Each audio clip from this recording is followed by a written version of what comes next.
Hello class, this is Chapter 13, Emergency Incident Management. This chapter discusses the components of emergency incident management, including management responsibility at an emergency incident, incident planning, the National Incident Management System, or NIMS, and the structure and features of the Incident Command System, or ICS. The objectives we're going to cover in this chapter are as follows. We will discuss the management responsibility at an emergency incident, explain the need for a plan at every incident, and list and describe the 5 major components of the National Incident Management System, also known by its acronym NIMS, which you will hear me refer to as NIMS throughout the remainder of the chapter. We will list and describe the components of the Incident Command System, also known as ICS, and you will also hear me refer to that as ICS throughout the remainder of the chapter. And we will list the positions in the ICS and their functions. Incidents come in all types and sizes. Every responder at an incident scene is responsible for doing his or her part to ensure a swift and successful conclusion to the incident. Emergency incident management is one of the main factors in the successful outcome of incidents in which more than one company is assigned. To aid in the effective management of incidents, the Incident Command System, ICS, has been developed. The ICS presents a structure that is adaptable to all incident types. The ICS facilitates resources from different agencies, public and private, to work together in a coordinated fashion. This is accomplished through training, common terminology, and an established command structure. By learning the ICS prior to an incident, resources from different agencies and disciplines can come together at the scene and operate in an effective, coordinated manner. At any incident, a coordinated response and proper utilization of resources is vital. The National Incident Management System, heretofore known as NIMS, was adopted as a result of numerous large incidents in which resources were not able to function properly due to misunderstandings on how the incident should be managed. By assuming one system and exercising it on a day-to-day basis, resources are able to communicate effectively as well as understand and implement the system on the appropriate scale when necessary. The ICS has been tested on major incidents of all types, utilizing resources from various agencies and organizations, including the Federal Emergency Management Agency, FEMA, the United States Forest Service, USFS, the Bureau of Land Management, BLM, the National Aeronautics and Space Administration, NASA, the Environmental Protection Agency, EPA, the Federal Bureau of Investigation, FBI, the Department of Homeland Security, DHS, the Bureau of Alcohol, Tobacco, and Firearms and Explosives, BATF, and state and local governments, along with the Red Cross, the Salvation Army, and the military. Emergency incident management is primarily the responsibility of the first-in fire officer because most incidents require the resources of only one company. However, not all incidents can be handled by resources that initially arrive at the scene. An incident may escalate, providing the first-in officer with the opportunity to either turn the incident into a major disaster through poor management or have a positive effect on the outcome of the incident. Some situations require more resources and possibly even longer periods of time to control. The first-in personnel must have a complete knowledge of the hazards and potential of the incident, as well as their own priorities and capabilities. The only way an incident can be brought under control is through the total and coordinated efforts of all personnel at the scene. It is the responsibility of every firefighter at a scene to be involved in assisting in the control of an incident. Although a new firefighter may feel that he or she is not involved in the decision-making process, that is not at all true. All incidents require all responders to be alert and aware of the hazards and needs at the incident as it develops.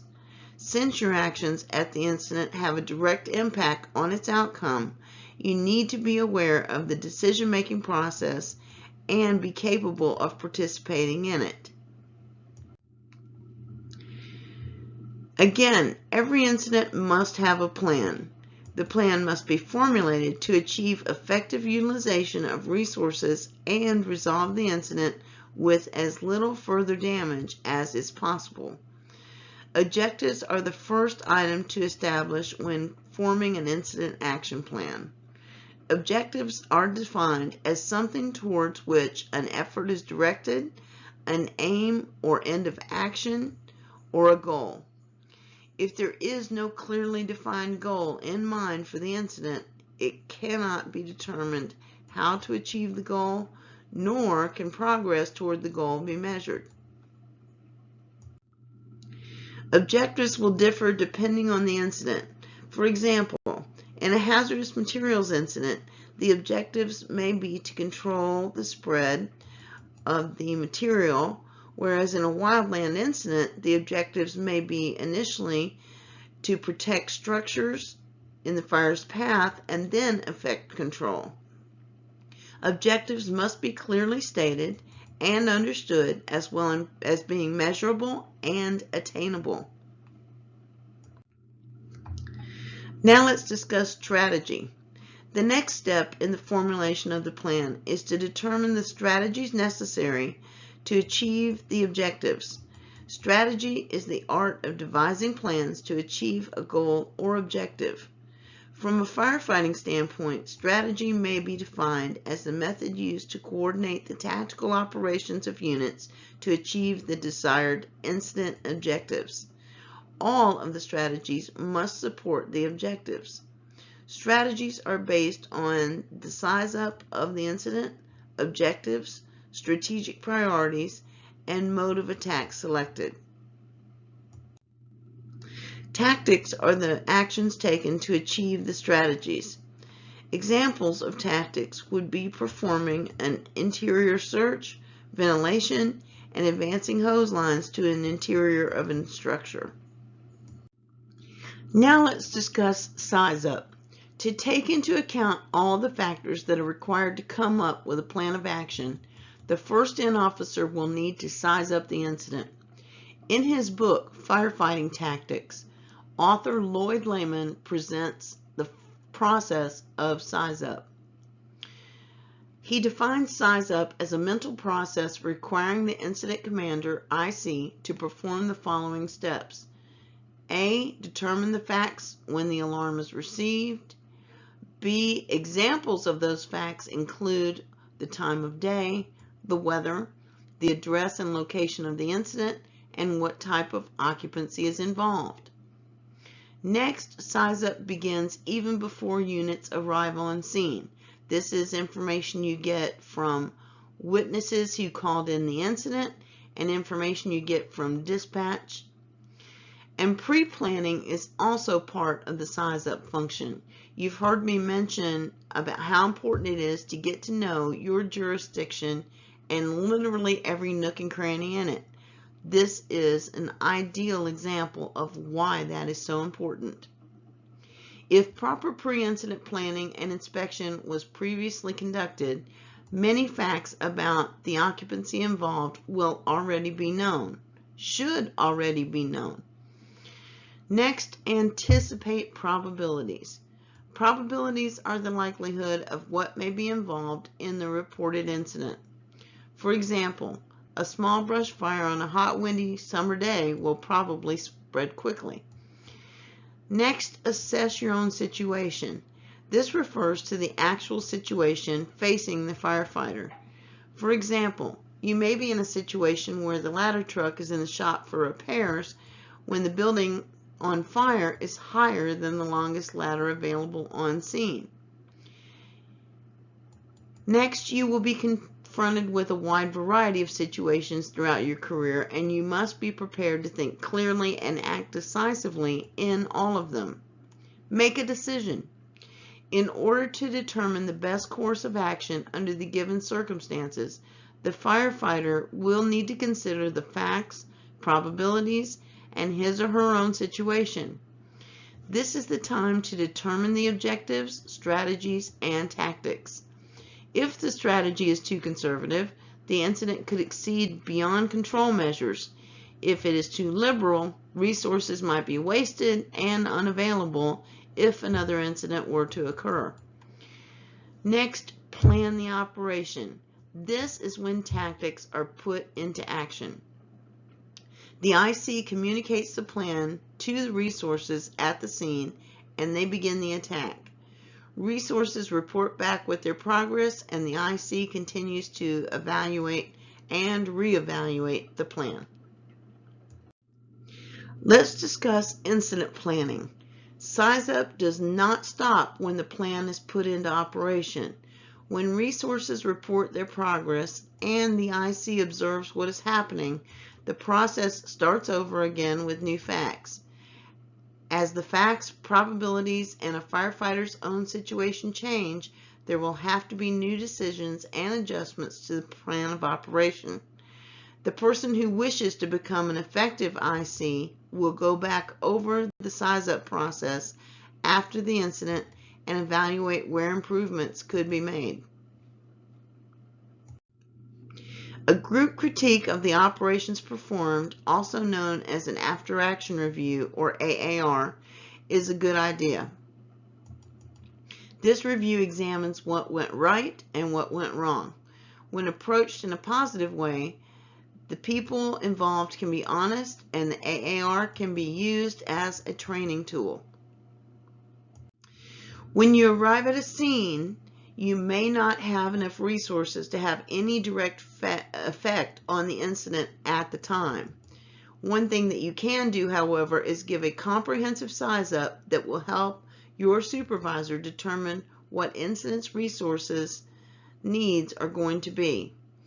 By giving a good description, your supervisor can get the additional resources needed and get started into the scene. Time is critical. Most ICs would rather have to turn some resources around than not have enough and have the incident overwhelm the resources. Now let's talk about wildland fire report of conditions. One of the benefits of a complete report of conditions is that it requires the consideration of many of the elements necessary to perform a size-up. The following list is an example of the requirements for a report of conditions for wildland fires, which you should deliver to your supervisor or the dispatch center over the radio. First is correct location.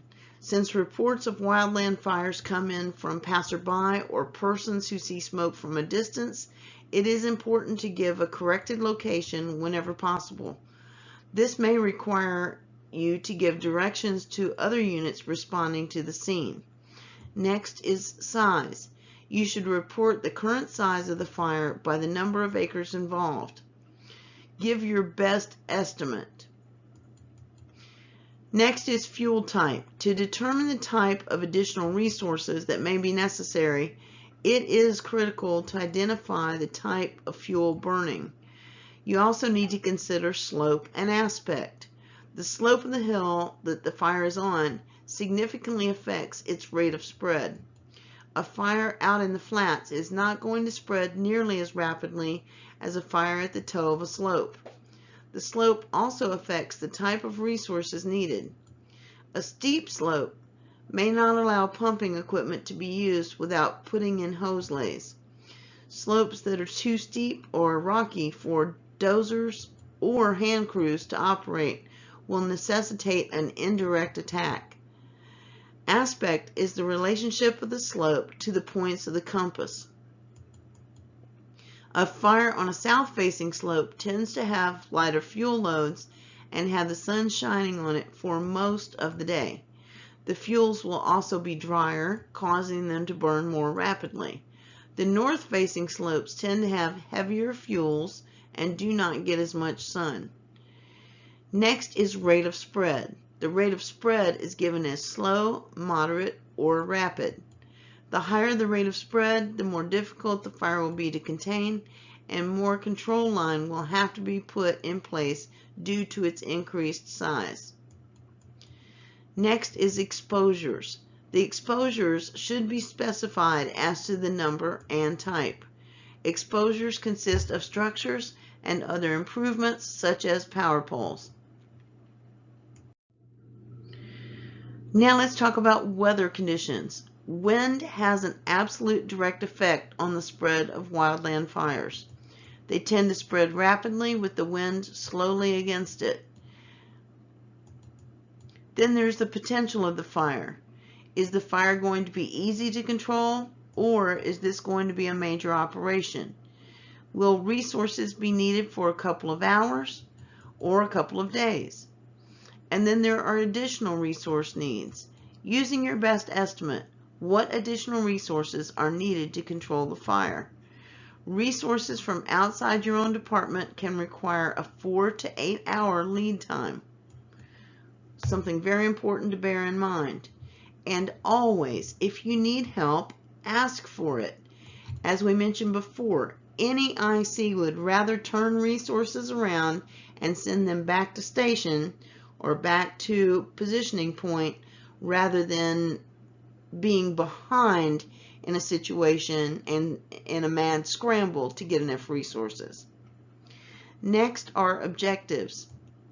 All of the resources responding need to know exactly what the plan is.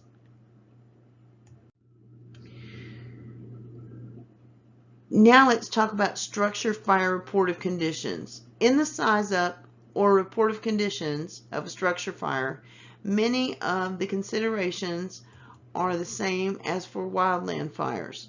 Considerations may include current location, height or stories that the structure involved, specify which floor the fire is on, the type of the structure, the size of the structure, and remember, a wood frame structure is handled differently than a precast concrete tilt-up structure. Make sure you also take into account location and area involved, and the size of the area involved is usually given as a percentage, such as 10% up to and including fully involved. Now let's talk about level of involvement, whether or not the fire is visible. Examples: nothing showing, but smoke is showing, smoke and flame showing, and through the roof. And then there are exposures, outlying buildings, the number and type of those exposures, and their potential of fire. And then you also need to take into account whether the fire is large or small and its potential to spread, and additional resource needs. You also need to consider number and type of outlying structures, the objectives for striking them, and then state your priorities. Specify whether the attack is to be offensive, defensive, or a combination, and then obtaining an all clear. Life safety, above all, is the primary objective at any incident, and the all clear signifies that the primary search is completed and all victims who could be rescued have been. This is not possible in every case, but should always be one of the first considerations. One of the best things the first arriving unit can do is give others responding a clear description of exactly what is occurring. This way they get a mental picture of the incident and start their own size-up process. The responding higher level supervisor may wish to pose questions as to what you have and what you need to help get his. Let's talk about strategic priorities. Most of the strategic priorities in use today are based on those identified by laymen. Laymen divide the strategic priorities in 7 areas. The first area is rescue. Life safety is the most important consideration in any incident operation. In fire situations, this may require evacuating people from the fire's path, searching structures looking for trapped occupants, and erecting ladders to pull people from imminent danger. In hazardous materials situations, rescues may involve evacuation, sheltering in place, or actually pulling people out of tanks and contaminated areas. The first search of the incident is called the primary search. When it is completed and all live persons are rescued, then the all clear message is transmitted to the IC. Any search after that is called a secondary search. The second area is exposure protection. Exposures are those items that are not yet involved in the incident but will soon be if no action is taken to protect them. Radiated heat is a very real problem at fire scenes. Tactics that are considered exposure protection include hose lines placed into operations to protect adjoining structures, foam applied to the exterior of structures to protect them from advancing wildland fires, such as you see below in figure 13-3. Exposures can also exist inside a structure as well. The third area is confinement of the fire. Confinement is the act of stopping the spread of the incident. Depending on the scale of the incident, confinement can have different meanings and objectives. For instance, a hazardous materials incident may involve confinement involving diking the spill to keep it out of a storm drain or waterway. A structure fire incident may mean that the objective may be to confine the fire to the building or even the block of origin. In a wildland fire incident, the objective may be to confine the fire to one canyon or one side of a road. The fourth area is extinguishment of the fire. Extinguishment in the case of fires is the act of putting the fire out. In terms of hazardous materials, it could be equated to stopping the source of the leak. The fifth area is overhaul. Overhaul is performed when the fire is extinguished. Firefighters must make sure the fire is totally out, which often requires checking concealed spaces in attics and inside walls. Overhaul also includes placing the structure into a condition in which it can be turned over to the owner. This does not include structural repair, however. For smaller incidents, it may involve cleaning up and removing debris and water and evacuating smoke. At wildland fires, overhaul is commonly called mop-up. Mop-up consists of searching out embers that could threaten control lines, dropping dangerous trees, and improving the fire line itself. Although dirty and non-glamorous, overhaul or mop-up is extremely important, often taking longer than extinguishment operations to accomplish. Improper overhaul or mop-up can lead to the rekindling of a fire. It is also important not to let your guard down when performing overhaul. In structure fires, firefighters should wear a self-contained breathing apparatus, SCBA, when performing overhaul, as this is when carbon monoxide concentrations are at their highest. Fire may have weakened the structure to a point that it is not safe to enter. At a wildland fire, trees that were damaged by the fire have a tendency to fall down, so a lookout must be maintained while working with them. The sixth area is salvage operations. Salvage operations can be performed at any time during the incident. Salvage is the act of saving the contents of the building from damage due to incident operations. Salvage covers are used to cover furniture and other objects to prevent damage where applicable objects are carried outside. In some areas, these items must be guarded to prevent them from being stolen. After wildland fires, dozer and hand lines are rehabilitated to prevent erosion when the rain comes later. The seventh area is ventilation. Ventilation can also be performed at any time during incident operations. Ventilation aids in quick and efficient fire control as well as enhancing safety. Ventilation reduces the possibility of flashover and backdraft. It also makes the firefighting job easier by increasing visibility and reducing heat and steam felt by the firefighters performing the attack. Ventilation, properly performed and used as part of a coordinated attack, can also act as a confinement tool out on the fire ground. The 7 strategic priorities are not necessarily performed in the order in which they have been presented, but the main idea is to have a list of options to consider and to aid in the mental process of prioritizing operational objectives.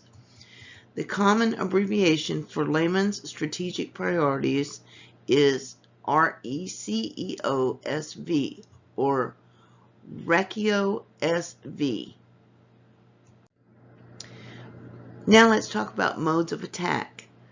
The first is offensive mode. In offensive mode, strategies are based on different modes of attack. In the offensive mode, resources are applied directly to controlling the line or other incident. This method is often used on smaller fires or incidents where firefighters can make access without unreasonable risk to their safety and there is still something to save.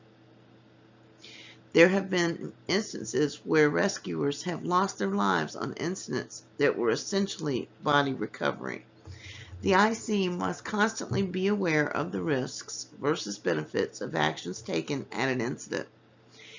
As a firefighter, it is your responsibility to be aware of what is going on around you and to evaluate your situation constantly. Direct attack on a wildland fire or interior attack on a structure fire would be considered an offensive mode, and an example of this is illustrated below in figure 13-4. Now let's talk a bit defensive mode. In situations where the fire is too large or too well established, the defensive mode is used. A defensive fire attack would primarily involve the protection of exposures. In the constant evaluation of risk versus benefit, if it is found that the risk to personnel is too high in relation to the outcome of their actions, the IC should initiate actions in the defensive mode or switch from offensive to defensive mode.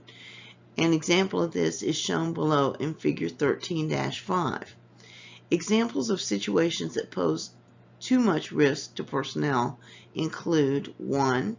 When structural collapse is imminent at a structure fire, 2. A brush wildland fire with 30-foot flame lengths, or 3. Hazardous materials incidents.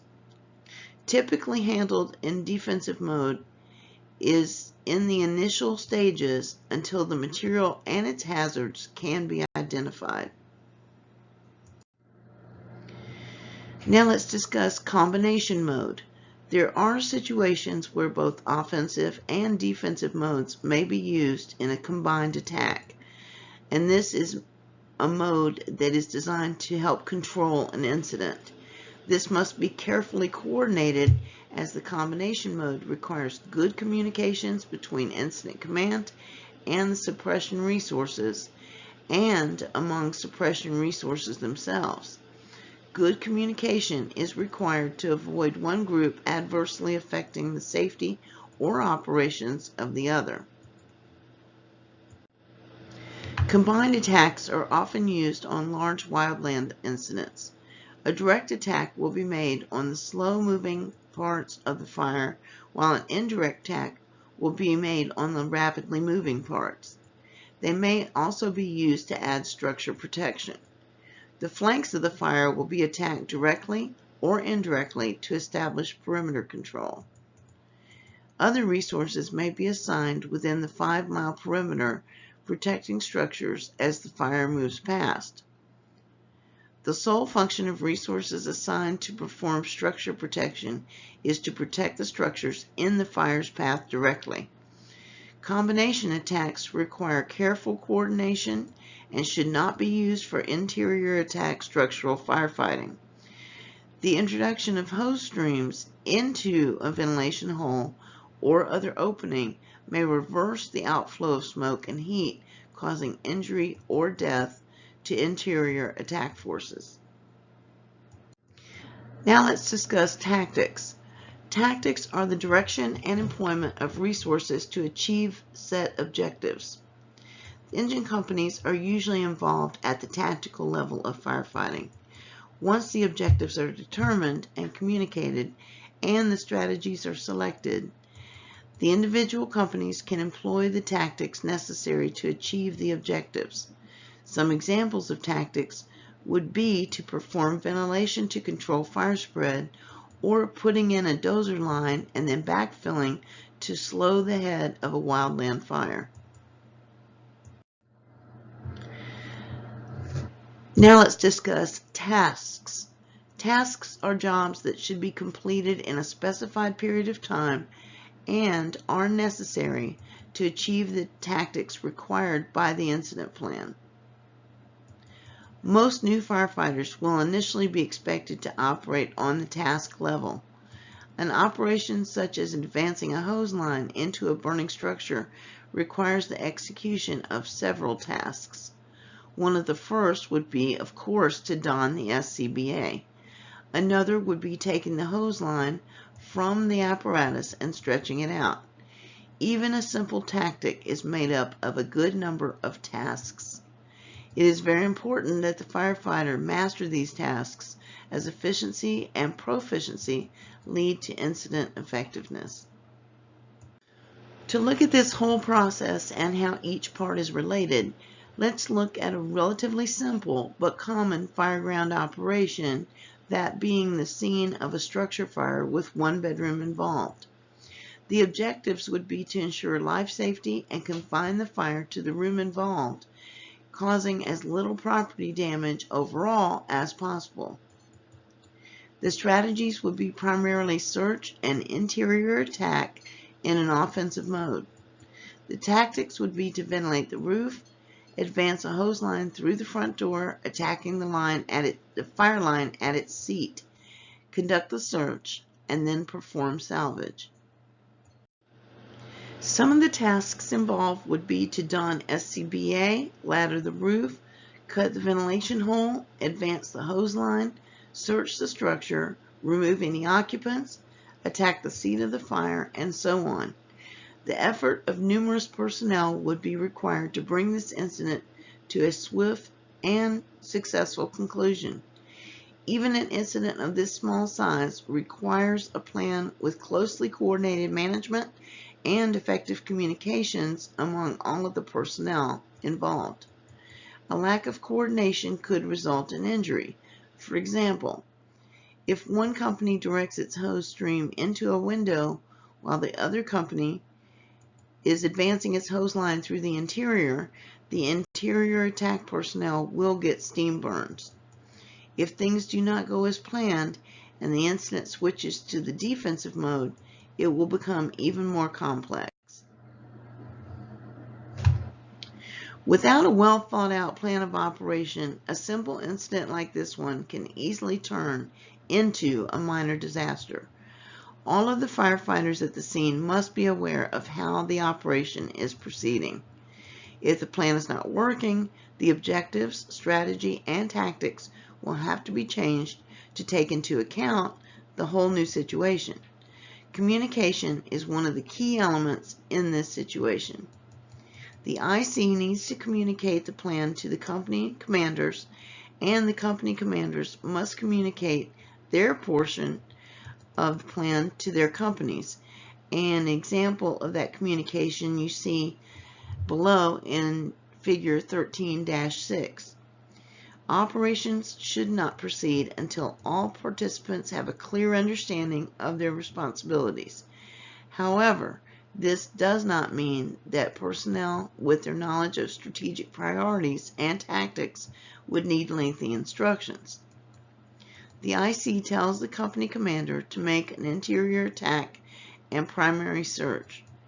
The company commander tells his or her crew which size hose line to use and what they are going to do to make an interior attack and primary search. The firefighters know that SCBA will be required, as well as what other tools to bring in case forcible entry is necessary.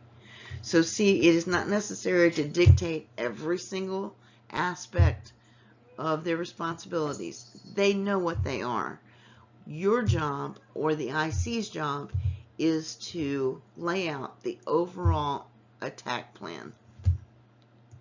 Communication should be two-way.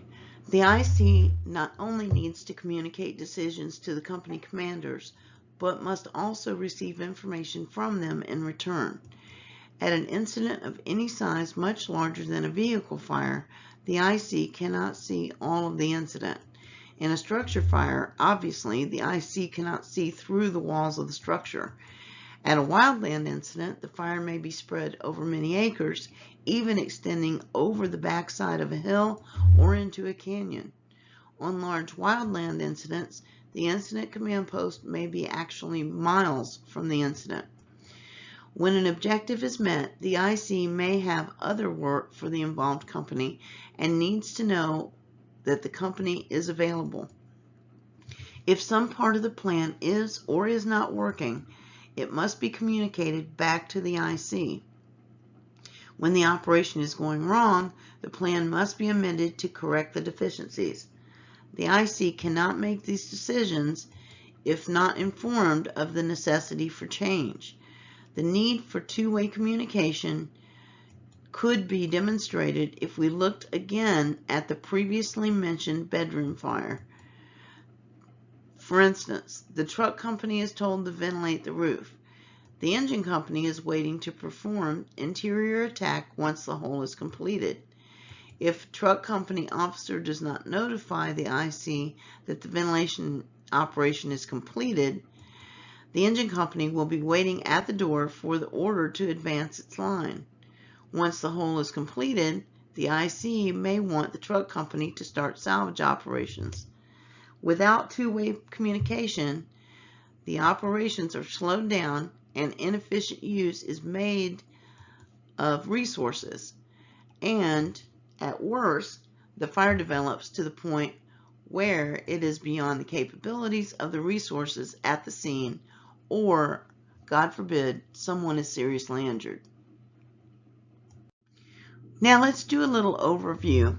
In response to attacks on September 11, 2001, then President George W. Bush issued Homeland Security Presidential Directive 5, HSPD 5, in February of 2003. HSPD 5 called for the National Incident Management System, NIMS. It identified steps for improved coordination of federal, state, local, and private industry response to incidents. It also described the way these agencies will prepare for such a response. The Secretary of DHS, which is the Department of Homeland Security, announced the establishment of NIMS in March of 2004. One of the key features of NIMS is the ICS, or Incident Command System. To continue with our overview, an incident is an occurrence caused by either humans or by natural phenomena that requires response actions to prevent or minimize loss of life or damage to property and/or the environment. The ICS is applicable to all incident types. Examples of incidents include fire, both structural and wildland, natural disasters such as tornadoes, floods, ice storms, or earthquakes, human and animal disease outbreaks, search and rescue missions, hazardous materials incidents, criminal acts and crime scene investigations, terrorist incidents including the use of weapons of mass destruction, national special security events such as presidential visits or the Super Bowl, or other planned events such as parades or demonstrations. Given the magnitude of these types of events, it is not always possible for any one agency alone to handle all the management and resource needs. Partnerships are often required among local, state, tribal, and federal agencies. These partners must work together in a smooth, coordinated effort under the same management system. The ICS is a standardized, on-scene, all-hazard incident management concept. The ICS allows its users to adopt an integrated organizational structure to match the complexities and demands of single or multiple incidents, without being hindered by jurisdictional boundaries. The ICS has considerable internal flexibility. It can grow or shrink to meet different needs. This flexibility makes it very cost-effective and also makes it efficient, and it is an efficient approach for both small and large situations. Now let's review the history of the Incident Command System, or ICS. The ICS was developed in the 1970s by a still active group known as FireScope, which is Firefighting Resources of California, organized for potential emergencies. FireScope. ICS grew out of FireScope. The ICS was developed following a series of catastrophic fires in California's urban interface. Property damage ran into the millions of dollars, and many people died or were injured. The personnel assigned to determine the causes of this disaster studied the case histories and discovered that response problems could rarely be attributed to lack of resources or failure of tactics. Surprisingly, studies found that response problems were far more likely to result from inadequate management than from any other single reason. Weaknesses in incident management were often due to the following. First, lack of accountability, including unclear chains of command and supervision. Next, poor communication due to both inefficient uses of available communication systems and conflicting codes and terminology. Next was a lack of orderly, systematic planning processes. And there was no common, flexible, pre-designated management structure that enabled commanders to delegate responsibilities and manage workloads efficiently. Finally, there was no predefined method to integrate intra-agency requirements into the management structure and plan processes effectively. A poorly managed incident response can be devastating to our economy and to our health and safety. A proven management system based on successful business practices, the ICS allows the fire service to effectively manage response efforts. ICS built on best practices. The ICS, Incident Command System, is the result of decades of lessons learned in the organization and management of emergency incidents. The ICS has been tested in more than 30 years of emergency and non-emergency applications by all levels of government and in the private sector. The ICS represents organizational best practices and, as a component of NIMS, has become the standard for emergency management across the country. NIMS requires the use of the ICS for all domestic responses, and it is also required that all levels of government, including U.S. territories and tribal organizations, adopt the ICS as a means of procuring federal preparedness dollars. The purpose of ICS must be interdisciplinary and organizationally flexible to meet the following management challenges. It must meet the needs of incidents of any size or kind. It must allow personnel from a variety of agencies to meld rapidly into a common management structure, provide logistical and administrative support to organizational staff and operational staff, and it must be cost-effective by avoiding duplication of efforts. The ICS consists of procedures for controlling personnel, facilities, equipment, and communications. It is designed to be used or applied from the time that an incident occurs until the requirement for management and operations no longer exists. The ICS is based on proven management principles, which are implemented through a wide range of management features, including the use of common terminology and clear text, and a modular organizational structure. The ICS emphasizes effective planning, including management by objectives and reliance on an Incident Action Plan, IAP. The ICS helps ensure full utilization of all incident resources by maintaining a manageable span of control, establishing pre-designated incident locations and facilities, implementing resource management practices, and ensuring integrated communications. The ICS features related to command structure include chain of command, unity of command, unified command, and transfer of command. Through accountability and mobilization, the ICS helps ensure that resources are on hand and ready to deploy. The ICS also supports responders and decision makers by providing the data they need through effective information and intelligent management. Common terminology and clear text is very important.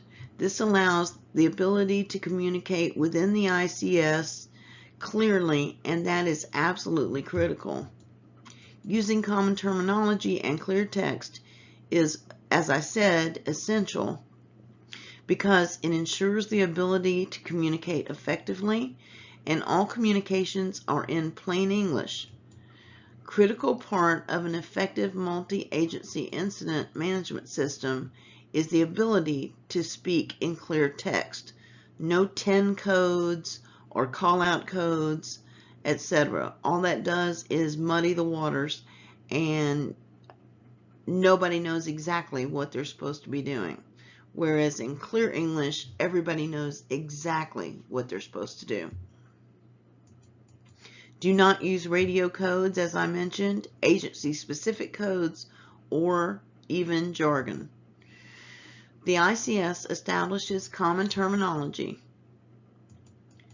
This allows diverse incident management and support entities to work together. Common terminology helps to define organizational structures, major functions and functional units with incident management responsibilities that are named and defined. Then there are resource descriptions.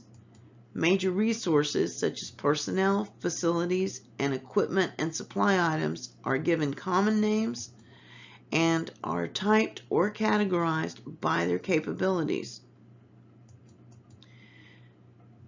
Now let's talk about incident facilities.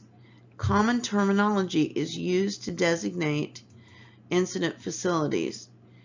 This is also for position titles, and ICS management or supervisory positions are referred to by titles such as officer, chief, director, supervisor, or leader.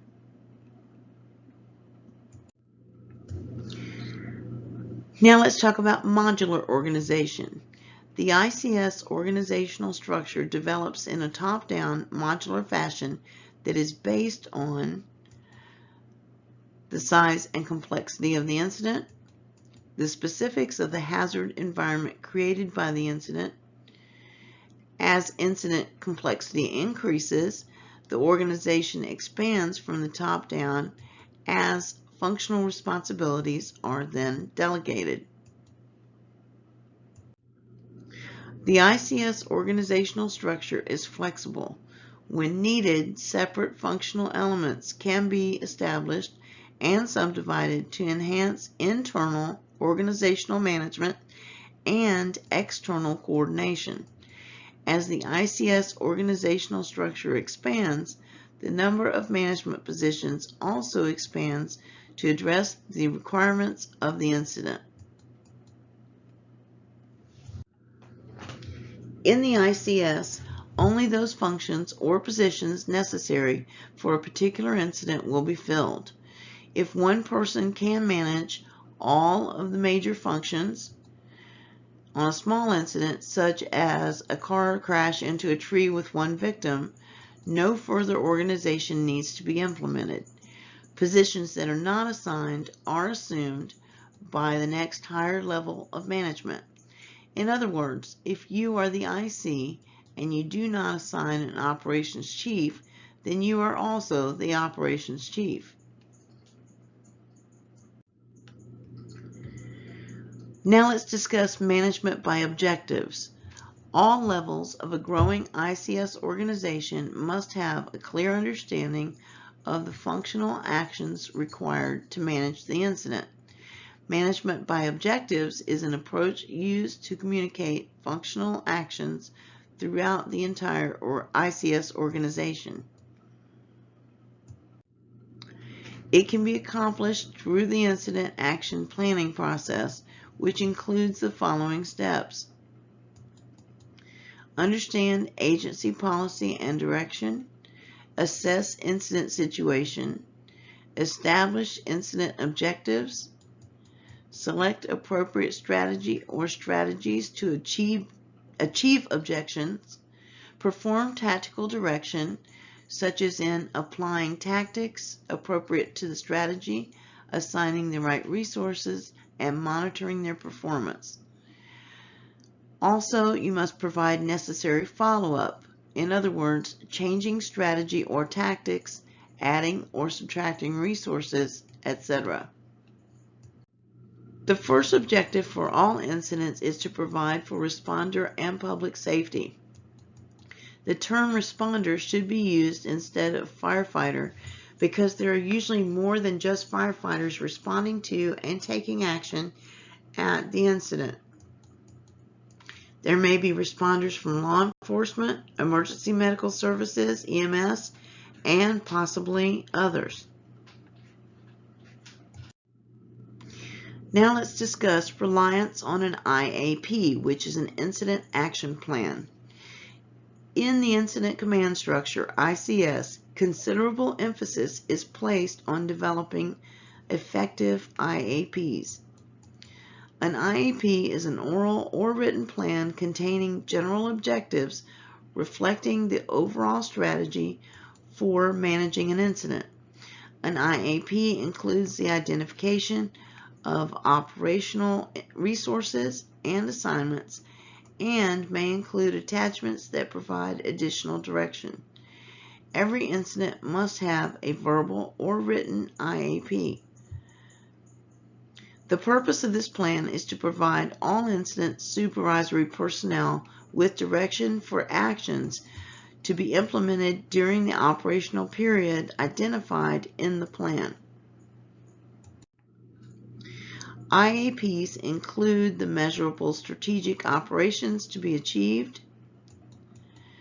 They are prepared around a time frame called an operational period. They provide a coherent means of communicating the overall incident objectives in the context of both operational and support activities. The plan may be oral or written, except for hazardous materials incidents, which absolutely require a written incident action plan. At the simplest level, all IAPs must have the following four elements. What do we want to do? Who is responsible for doing it? How do we communicate with each other? And what is the procedure if someone is injured?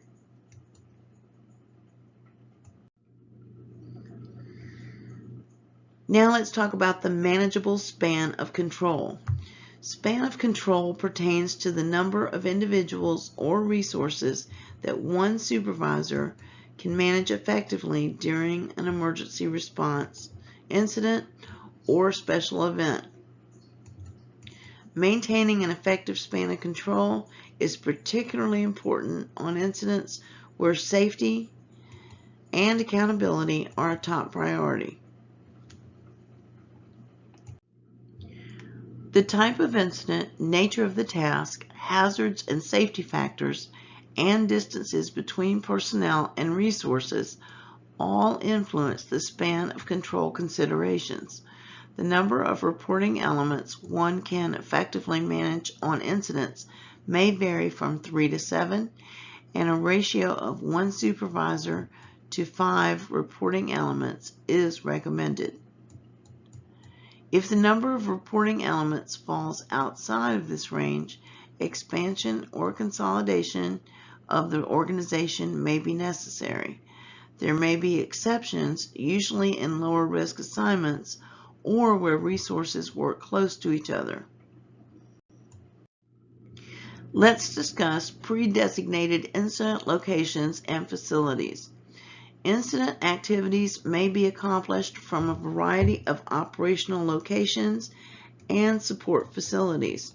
Facilities will be identified and established by the IC depending on the requirements and complexity of the incident or event. It is important to know and understand the names and functions of the principal ICS facilities. Now let's talk about incident facilities. The Incident Command Post, or ICP, will of course be your forward operating base.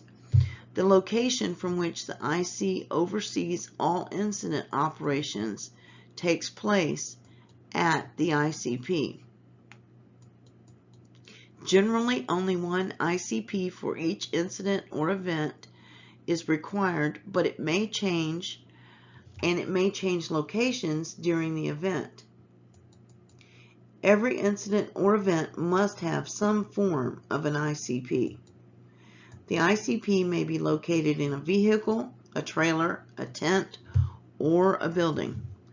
The ICP will be positioned outside the present and potential hazard zone, but close enough to the incident to maintain command and control. The ICP will be designated by the name of the incident, such as Trail Creek ICP, Gulf ICP, etc. A staging area is a temporary location at an incident where personnel and equipment are kept waiting for tactical assignments. The resources in this staging area are always in available status. Staging areas should be located close enough to the incident for a timely response, but far enough away to be out of the immediate impact zone. There may be more than one staging area at an incident. Staging areas can be co-located with the ICP, bases, camps, helibases, or helispots. An example you see below is figure 13-7, where you see multiple engines lined up at an ICP.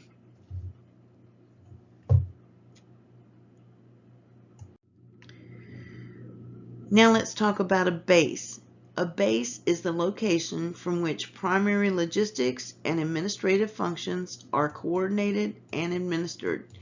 It may be co-located with the ICP, and there is only one base per incident, and it is designated by the incident name, such as the Trail Creek Base, for instance. The base is established and managed by the logistics section. Now let's discuss camp. A camp is the location where resources may be kept to support incident operations if a base is not accessible to all resources, or the incident is not of a large enough scale that it requires extended transportation times from the base to tactical work assignments. Camps are temporary locations within the general incident area which are equipped and staffed to provide food, water, sleeping areas, and sanitary services. Camps are designated by geographic location or number. Multiple camps may be used, but not all incidents will have camps.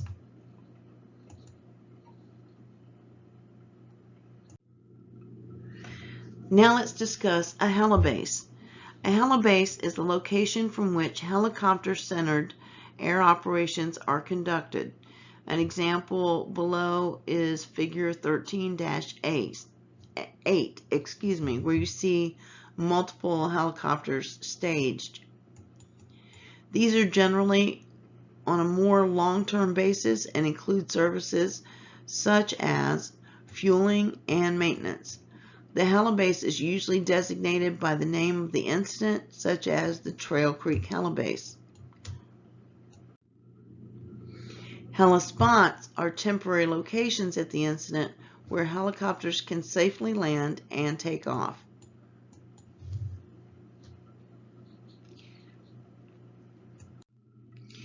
Now let's talk about resource management. There are two categories of ICS resources. First is tactical resources. These are personnel and major equipment items on assignment to incidents that are available or potentially available to the operations function. And the second category is support resources, which are all other resources required to support the incident. A critical component of resource management is maintaining an accurate and up-to-date picture of resource utilization. Resource management includes processes for categorizing resources, ordering resources, dispatching resources, tracking resources, recovering resources, and it also includes processes for reimbursement for resources as appropriate. Now let's discuss integrated communications. The use of a common communications plan is essential for ensuring that responders can communicate with one another during an incident. Communication equipment, procedures, and systems must operate across jurisdictions. This is called interoperability. Developing an integrated voice and data communication system, including equipment, systems, and protocols, must occur prior to an incident. Pre-planning, in other words.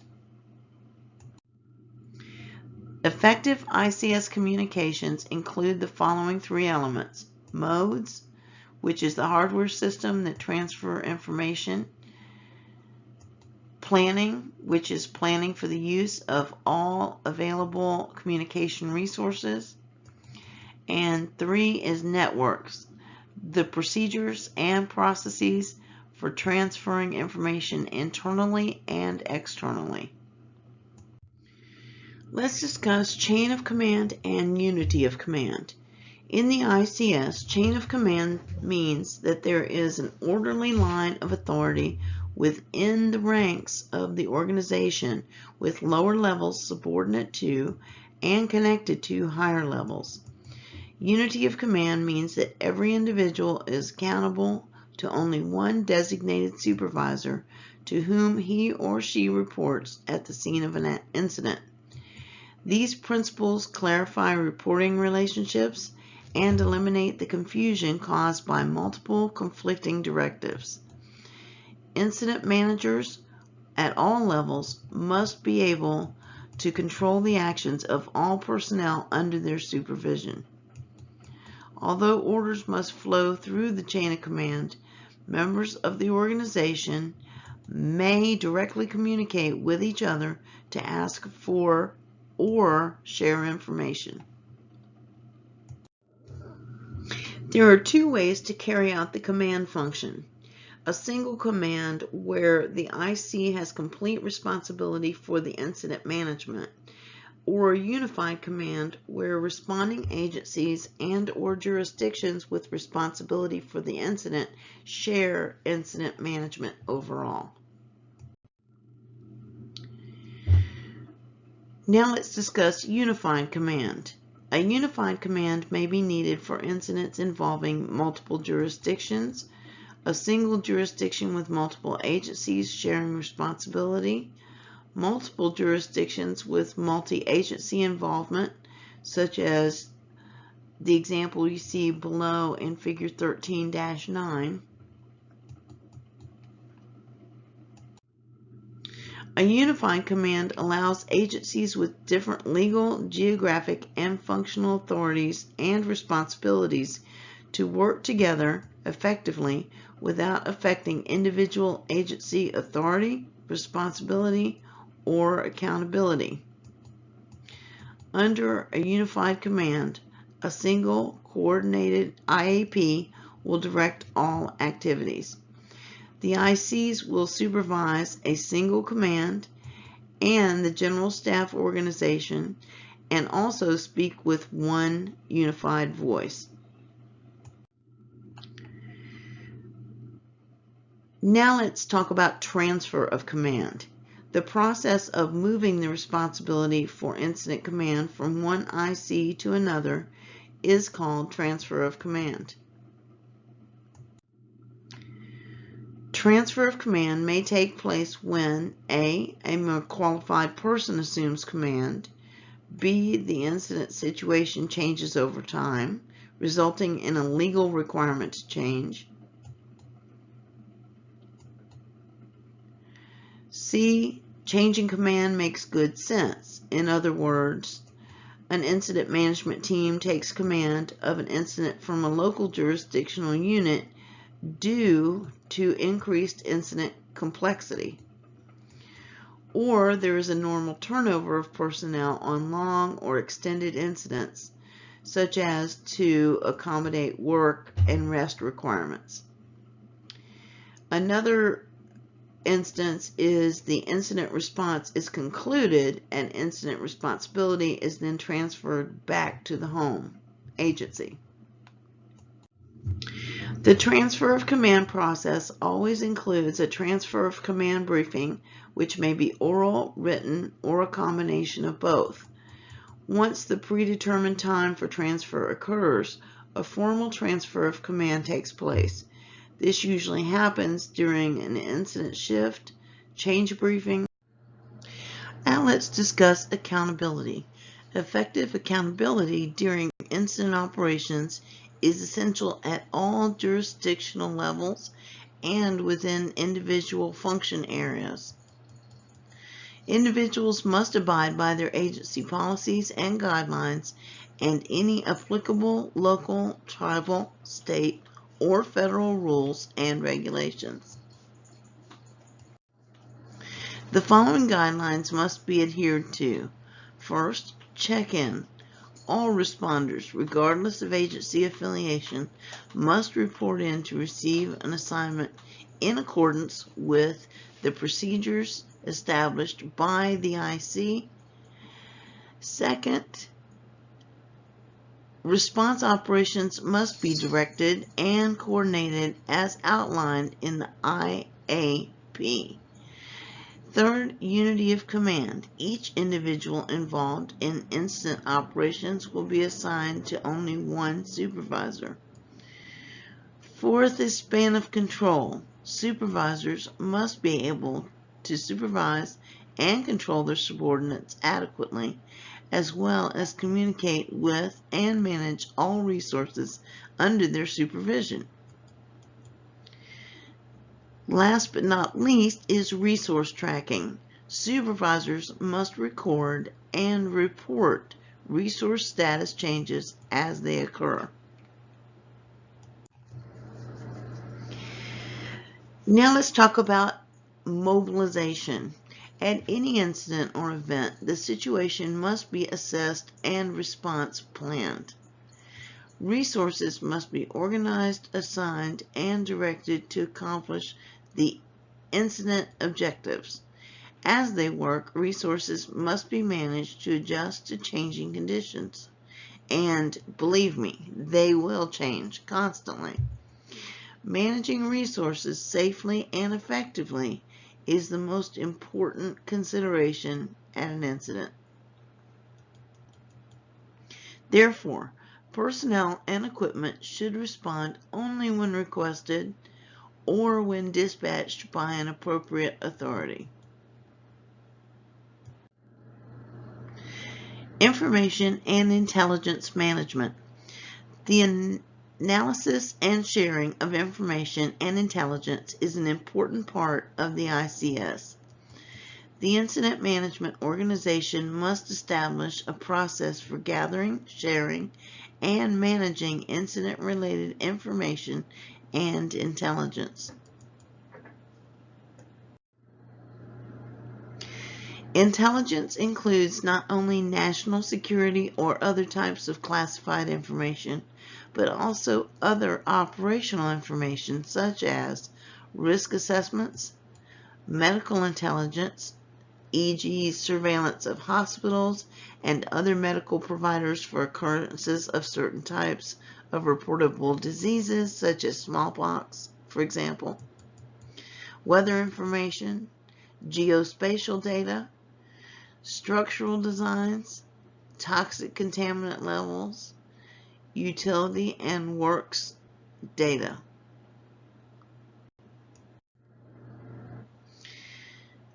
Now, for an overview, the ICS organization is unique but easy to understand. There is no correlation between the ICS organization and the administrative structure of any single agency or jurisdiction. This is deliberate because confusion over different position titles and organizational structures has been a significant stumbling block to effective incident management in the past. For example, someone who serves as a chief every day may not hold that title when deployed under an ICS structure.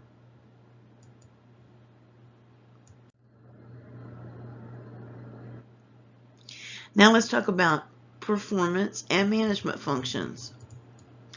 Every incident or event requires that certain management functions be performed regardless of the size of the incident. The problem must be identified and assessed, a plan to deal with it developed and implemented, and necessary resources procured and paid for. There are 5 major management functions that are the foundation upon which the ICS organization is developed. You see these outlined below in Figure 13-10. These functions are A, Incident Command, and this sets the incident objectives, strategies, and priorities and has overall responsibility for the incident. Next, you have Operations. This helps to conduct operations to reach the incident objectives, and it establishes the tactics and directs all operational resources. Next, you have Planning. This supports the incident action planning process by tracking resources, collecting and analyzing information, and maintaining documentation. Next, you have logistics. This provides resources and needed services to support the achievement of the incident objectives. Next, you have finance and administration. This monitors costs related to the incident, and it provides accounting, procurement, time recording, and cost analyses. The IC has overall responsibility for managing the incident by establishing objectives, planning strategies, and implementing tactics. One example you see below is figure 13-11.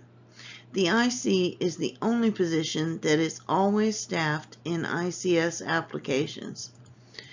On small incidents and events, one person, the IC, may accomplish all management functions. The IC is responsible for all ICS management functions until he or she delegates the function. ICS sections and position titles are as follows. Each of the primary ICS sections may be subdivided as needed. The ICS organization has the capability to expand or contract to meet the needs of the incident. That's one of the beauties of the system. A basic ICS operating guideline is that the person at the top of the organization is responsible until the authority is delegated to another person. Thus, on smaller incidents where these additional persons are not required, the IC will personally accomplish or manage all aspects of the ICS organization. To maintain span of control, the ICS organization can be divided into many levels of supervision. At each level, individuals with primary responsibility positions have distinct titles, and this is illustrated below in Table 13-1.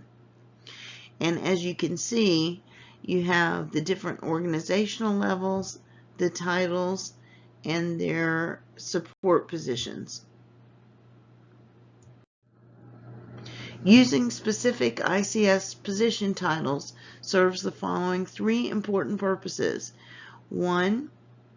Titles provide a common standard for all users. 2. The use of distinct titles for ICS positions allows for filing ICS positions with the most qualified individuals rather than by seniority. And 3. Standardized position titles are useful when requesting qualified personnel.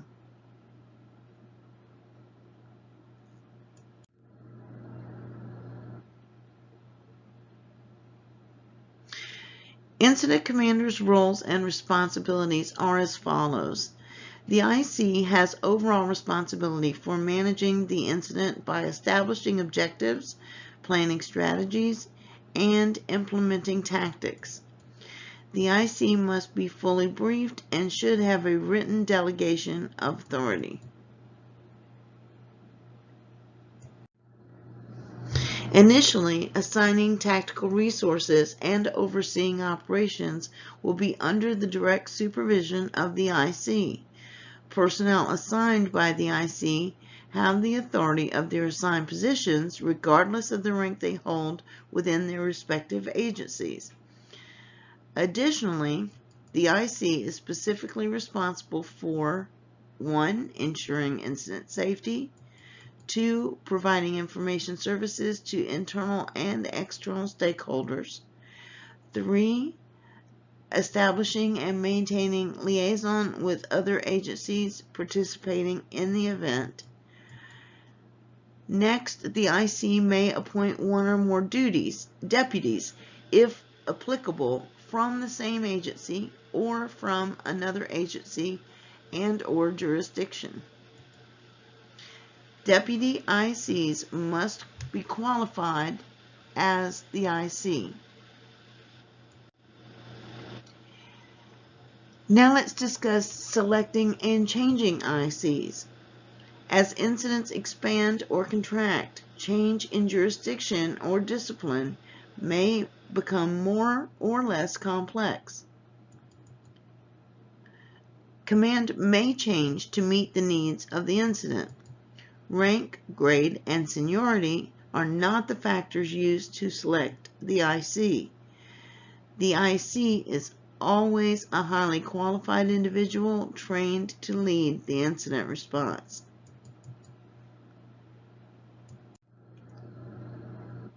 Now let's talk about expanding the organization. As incidents grow, the IC may delegate authority for performance of certain activities to the command staff and to the general staff. The IC will add positions as needed.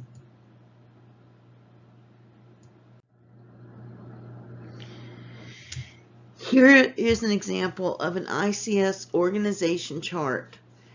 And as you can see right there at the top, incident command or incident commander. And then you see the various substructures that are built in, and they can be added on or taken away as needs dictate.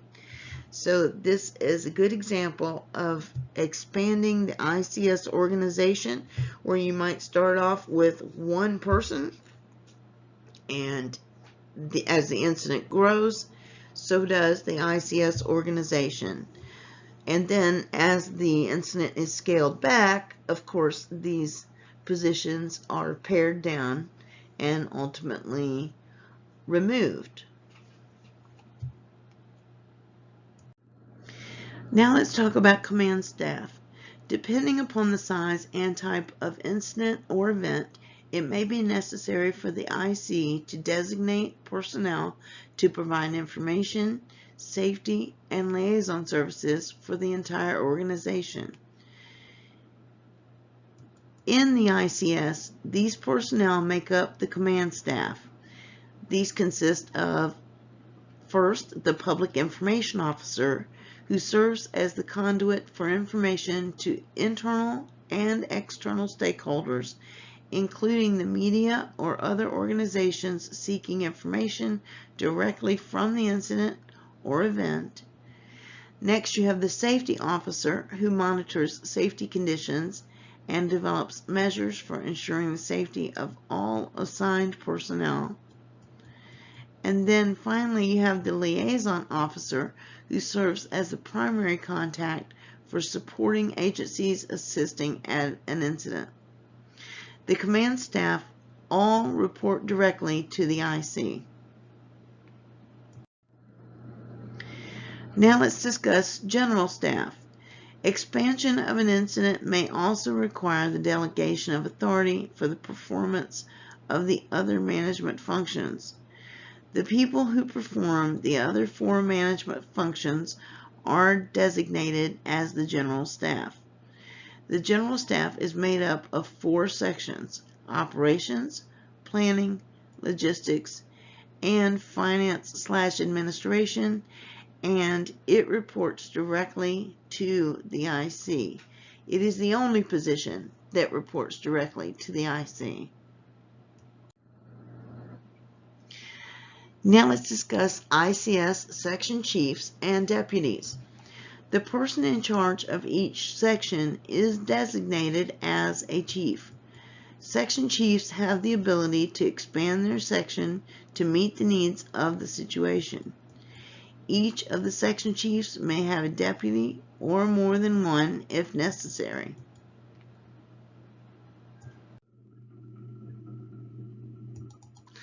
The deputy may assume responsibility for a specific portion of the primary position, work as relief, or be assigned other tasks. The deputy should always be as proficient as the person for whom he or she works. At large incidents, the use of deputies from other organizations can greatly increase intra-agency coordination. Now let's discuss the operations section. Until operations is established as a separate section, the IC has direct control of tactical resources. The IC will determine the need for a separate operations section at an incident or at an event. When the IC activates an operations section, he or she will assign an individual as the operations section chief. This person develops and manages the operations section to accomplish the incident objectives set forth by the IC. They typically have the greatest technical and tactical expertise in dealing with the problem presented by the incident itself. Now let's talk about maintaining span of control. The operations function is where the tactical field work is done and the most incident resources are assigned. Often this is the most hazardous activity, and these are carried out here. The following supervisory levels can be added to help manage span of control. First, divisions are used to divide an incident geographically. 2 groups are used to describe functional areas of operation. And 3 branches are used when the number of divisions or groups exceeds the span of control and can be either geographical or functional.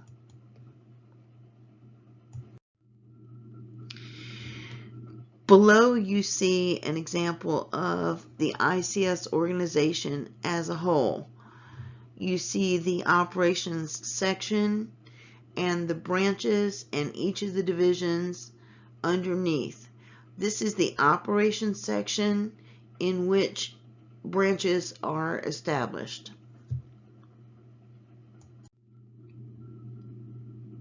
Divisions are used to divide an incident geographically. The person in charge of each division is designated as a supervisor. How the area is divided is determined by the needs of the incident itself. The most common way to identify divisions is by using alphabet characters A, B, C, etc. Divisions are designated in a clockwise fashion, beginning at the front of the incident, Division A. Other identifiers may be used as long as division identifiers are known by assigned responders. The important thing to remember about ICS divisions is that they are established to divide an incident into geographical areas of operation.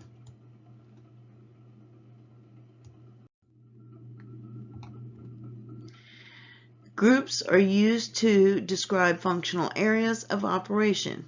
The person in charge of each group is designated as a supervisor. The kind of group to be established will also be determined by the needs of an incident. Groups are normally labeled according to the job that they are assigned, such as rescue group, ventilation group, structure and protection group, etc.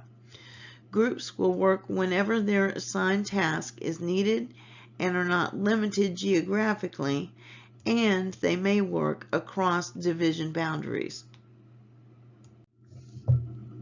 Divisions and groups can be used together on an incident.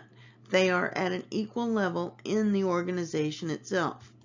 When a group is working within a division set on a special assignment, division and group supervisors. Now let's talk about expanding the organization. In terms of managing the operations section, branches and groups may be used to organize resources and maintain span of control. The IC or operations section chief may work initially with only a few single resources or staff members. The operations section usually develops from the bottom up.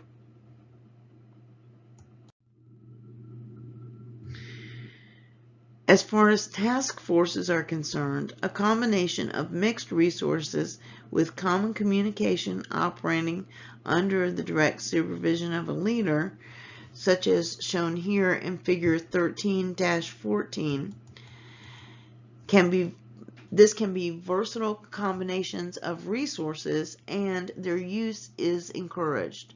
This allows for several resource elements to be managed under one individual's supervision.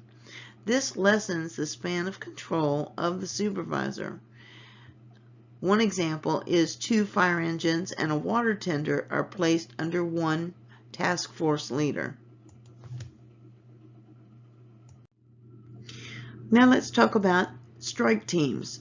A set number of resources of the same kind and type with common communications operating under the direct supervision of a strike team leader constitutes a strike team. These are highly effective management units, and the foreknowledge that all elements have the same capability and the knowledge of how many will be applied allows for better planning, ordering, utilization, and management. Then there are single resources. Unlike strike teams, these may be individuals, a piece of equipment and its personnel complement, or a crew or a team of individuals with an identified supervisor that can be used at an incident. Maintaining span of control can be done easily by grouping resources into strike teams, task force, divisions, or groups. Another way to add supervision levels is to create branches within the operations section. At some point, the operations section and the rest of the ICS organization will contract. This decision will be based on the achievement of the tactical objectives at hand. Demobilization planning begins upon activation of the first personnel and continues until the ICS organization ceases operation. Now let's talk about the planning section. The planning section can be further staffed with 4 units. This is illustrated below in figure 13-15. In addition, technical specialists who provide special expertise useful in incident management and response may also be assigned to work in the planning section. They may also be assigned to other sections in the organization depending on the needs of the situation. The planning section units are the following. First is the resources unit. This conducts all check-in activities and maintains the status of all incident resources. Then you have the situation unit, which collects and analyzes information on the current situation, prepares situation displays and situation summaries, and develops maps and projections. Next is the documentation unit. This provides duplication services, including the written IAP. It also maintains and archives all incident-related documentation, as well as the demobilization unit, and that assists in ensuring that resources are released from the incident in an orderly, safe, and cost-effective manner. Next is the logistics section. The IC will determine if there is a need for a logistics section at an incident and will designate an individual to fill the position of the logistics section chief. If no logistics section is established, the IC will perform all logistical functions.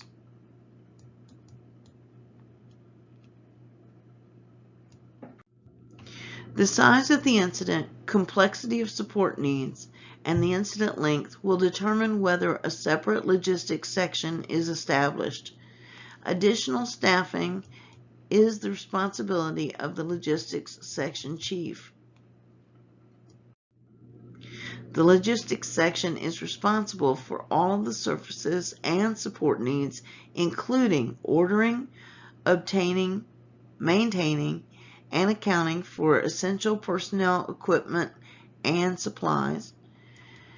It also is responsible for providing communication planning and resources, setting up food services, setting up and maintaining incident facilities, providing support transportation, and providing medical services to incident personnel.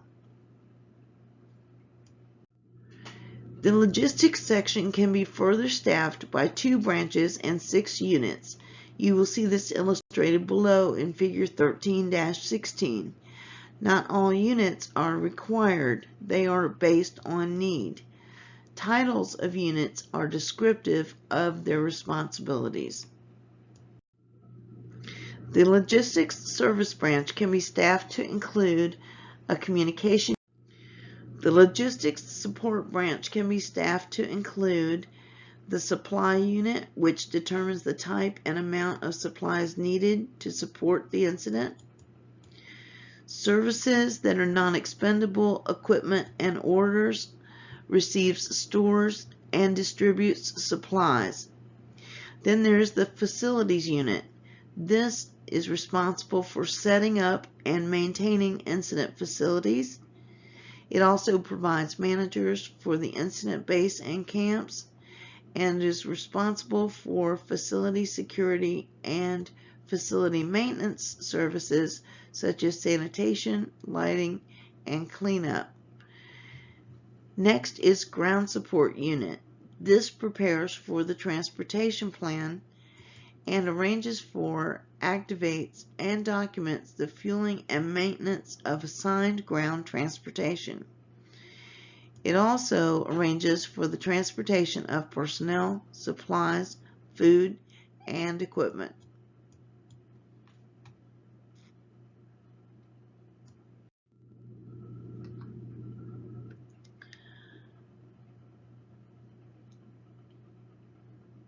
Finance and administration sections will do the following.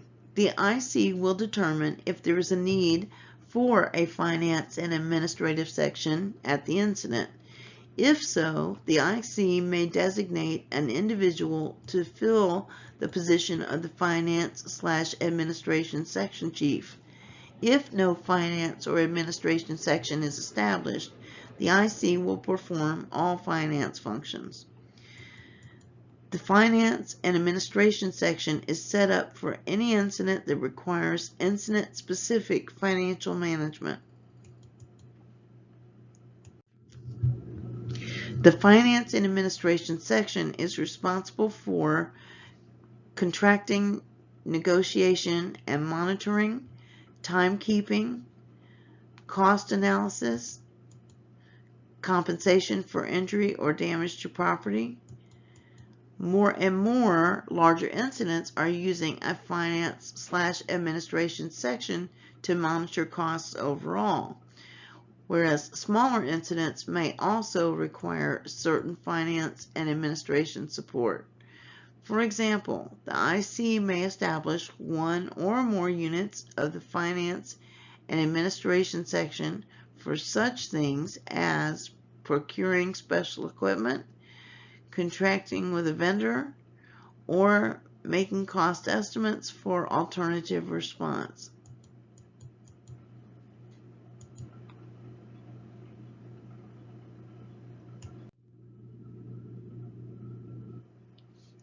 The Finance Administration section may staff 4 units based on the needs of the incident. This is illustrated below in Figure 13-17. This consists of a procurement unit, which is responsible for administrating all financial matters pertaining to vendor contracts, leases, and fiscal agreements. A time unit, which is responsible for incident personnel time recording. A cost unit, which collects all cost data, performs cost effectiveness analyses, provides cost estimates, and makes cost savings recommendations. A compensation and claims unit, which is responsible for the overall management and direction of all administrative matters pertaining to compensation for injury, as well as claims-related activities kept for the incident itself. It is the responsibility of every responder at the incident scene to do his or her part to ensure a swift and successful conclusion to the incident. Should an incident escalate, the first-in officer has the opportunity to turn the incident into a major disaster through poor management, or conversely, to have a positive effect on the outcome of the incident. If there's no clearly defined goal in mind for the incident, it cannot be determined how to achieve the goal, nor can progress towards the goal be measured. Strategies are based on the size of the incident, objectives, strategic priorities, and mode of attack selected. Size up is a mental process requiring the IC to perform the following steps. Determine the facts when the alarm is received. Anticipate probabilities. Assess one's situation. Make a decision. Plan the operation. Rescue is the first strategic priority. Life safety is the most important consideration at any incident operation. Fire attack may be performed in offensive mode, where resources are applied directly to controlling the fire or other incidents, or defensive mode, where risk versus gain is too great and the decision is made to protect exposures and not to address the source of risk directly. Once the objectives are determined and communicated and the strategies are selected, the individual companies can employ the tactics necessary to achieve the objectives. Most new firefighters will initially be expected to operate on the task level. Homeland Security Presidential Directive 5, HSPD 5, called for the National Incident Management System, NIMS, which identified steps for improved coordination of federal, state, and local and private industry as well, the response to incidents, and described the way in which these agencies will prepare for such a response.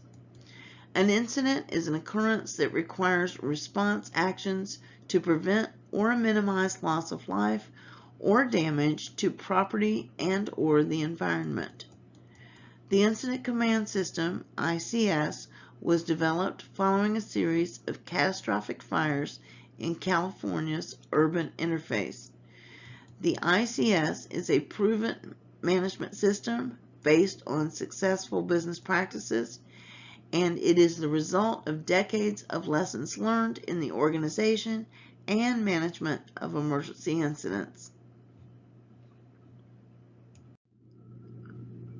The ICS may be used for small or large events. It can grow or shrink to meet the changing needs of an incident or an event.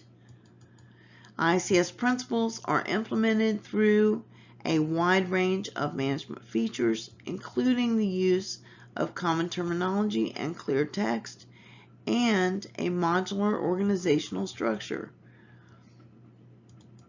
There is no correlation between the ICS organization and the administrative structure of any single agency or jurisdiction. Every incident or event requires that certain management functions be performed. The problem must be identified and assessed, a plan to deal with it developed and implemented, and the necessary resources procured and paid for. The IC has overall responsibility for managing the incident by establishing objectives, planning strategies, and implementing tactics.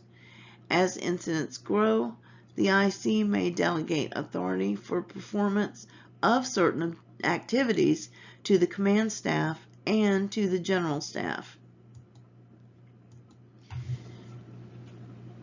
Class, we went through an awful lot of very detailed information in this chapter.